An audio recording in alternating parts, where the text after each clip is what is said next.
Hello yes, అందరికీ నమస్కారం. ఇప్పటికి నా కిడ్నీ ట్రాన్స్లేషన్ అయి 5 మంత్స్ అవుతుంది. 5 మంత్స్ తర్వాత నేను నా డయాలసిస్ పార్ట్నర్ని చూశానమాట. నా పక్క బెడ్డే నానా నానా అని చెప్పి పిలిచేదాన్ని. ఆయన నాకు చాలా అంటే చాలా మోటివేటర్ అనమాట. అమ్మ, నువ్వు కిడ్నీ ట్రాన్స్లేషన్ చేయించుకో, బాగుంటుంది, నీది చాలా చిన్న వయసు, ఈ వయసులో నీ కిడ్నీలు పోవడం నాకు చాలా బాధగా ఉంది అని చెప్పి చాలా మోటివేట్ చేశారనమాట. 5 నెలల నుంచి నేను చాలా తలుచుకునేదాన్ని. ఎందుకంటే 2 సంవత్సరాలున్నారు నేను డయాలసిస్ చేయించుకున్నానంటే అది మాటలు కాదండి. అందరూ అనుకుంటారు ఏదో ఈజీ అనుకుంటారు, కానీ డయాలసిస్ అనేది చాలా టఫ్ జాబు. ఆయన నన్ను చూడడానికి ఫస్ట్ టైం వచ్చారనమాట.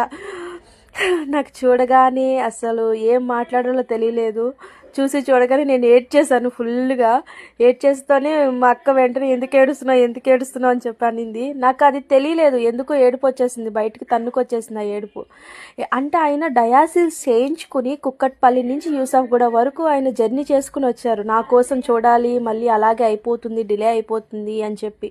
అన్నయ్యని తీసుకుని, అన్నయ్యకి జాబ్ సాఫ్ట్వేర్ ఎంప్లాయ్, అన్నయ్య కూడా పర్మిషన్ అడిగి వచ్చారనమాట. నాన్నని తీసుకుని వచ్చారు. ఈ రోజుల్లో డబ్బే అనుకుంటాం అన్నిటికన్నా, హెల్తే ఇంపార్టెంట్ అండి. నేను చేసిన కొన్ని మిస్టేక్స్ వల్ల నాకు ఇలా కిడ్నీలు పాడైపోయినాయి. సో ఆయనకి అదే చెప్తున్నారు, ఈ రోజుల్లో హెల్తే ఇంపార్టెంట్ అమ్మా, చాలా అంటే చాలా జాగ్రత్తగా ఉండు, అది ఇదని చెప్పారు. ఇంతలోనే మా బుడ్డిగాడు వచ్చాడు, అంటే మా అక్క వాళ్ళ బాబు. వాళ్ళకి ఇచ్చారు, ఆనందపడ్డారు. ఇంతలో నాన్న వెళ్తున్నానమ్మా అని చెప్పారు. సో నాకు ఏం మాట్లాడాలో అర్థం కాలేదు. ఇంకా నాన్న డయాలసిస్లో ఉన్నారే అని చెప్పి ఆ బాధ నాకు తెలుసు ఎలా ఉంటుంది అని. Anyway, thank you so much guys. ఇంకా నా వీడియోస్ కావాలంటే ప్లీజ్ వాచ్ ఇట్.